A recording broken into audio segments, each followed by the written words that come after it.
Hello, in this video, we're going to be talking about bacterial virulence factors. So a virulence factor is something that the microbe has, whether it's an enzyme or part of its cell structure, something that allows that microbe to cause infection.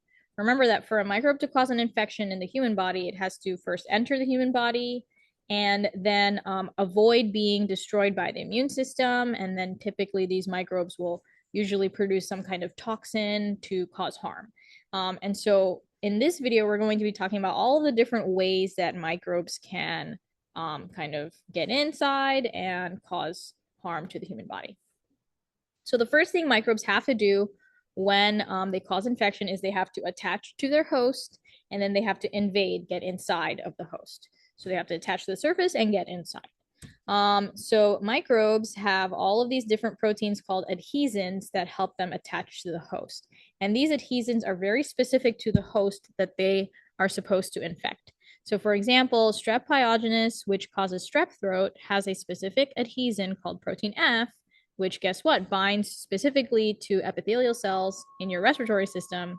And that's how they bind to your cells in your throat. And so this table just gives you a few examples. I'm not going to go through all of them, but as you can see, strep mutans, which causes dental cavities, has a different type of adhesin that binds specifically to teeth. And so all of the different microbes have their adhesins that are specific to the host that they're trying to infect. And then once microbes get inside, they also have to start moving around. So for example, if you're a microbe that needs to get into the bloodstream, or if you're a microbe that needs to get into some kind of connective tissue, you're going to produce these exoenzymes to then travel and invade the human body. So here's just a couple examples. Collagenase is an enzyme that some bacteria produce. It breaks down your collagen, and that allows them to kind of get through some of your connective tissue. And same for hyaluronidase. It's a different type of enzyme that breaks down hyaluronin, which is a protein found between your cells, and it kind of keeps your cells stuck together. Now, if you're a bacteria, you can basically break down that hyaluron using your hyaluronidase, and then now you can kind of swim in between cells. And so this is how bacteria attach and invade the human body.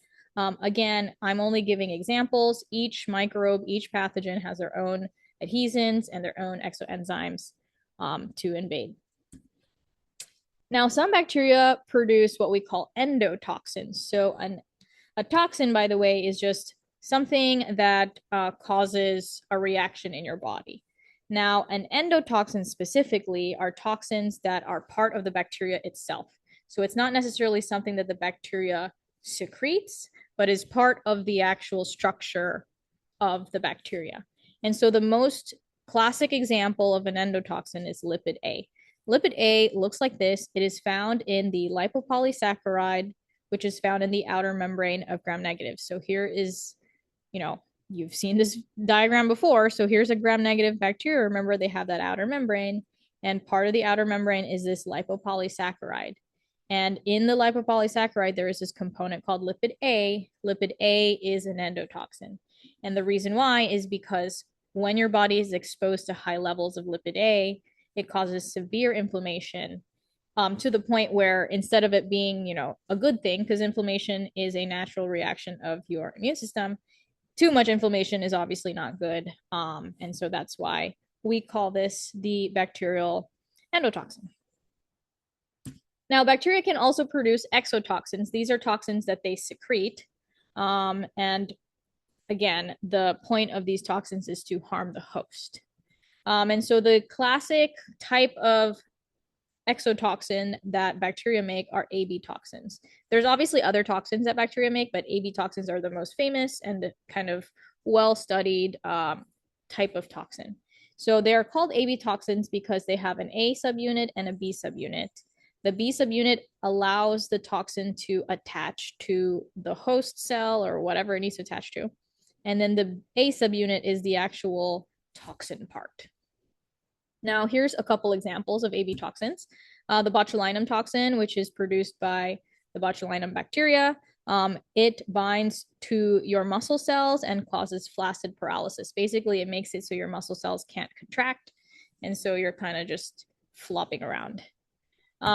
Whereas the tetanus toxin, which is produced by a different type of bacteria, causes spastic paralysis. So same thing, it affects your muscle cells, but this time it causes your muscle cells to always be contracted.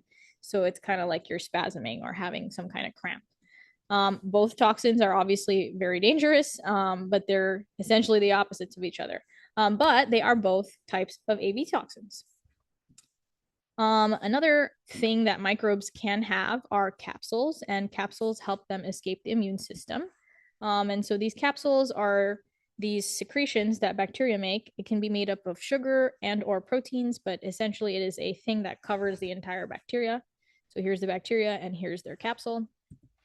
And the capsule protects these bacteria from being destroyed by the human immune system. Obviously, that is really great if you're a bacteria. So yeah, and by the way, I wanted to mention that for all of these virulence factors that we've been talking about, some bacteria have it and some bacteria don't. So some bacteria have capsules and some don't. Some bacteria have exotoxins and some don't. So it's all, dependent on the type of bacteria that we're talking about. All right, that is all for this video. I hope this was enjoyable and I will see you in the next video.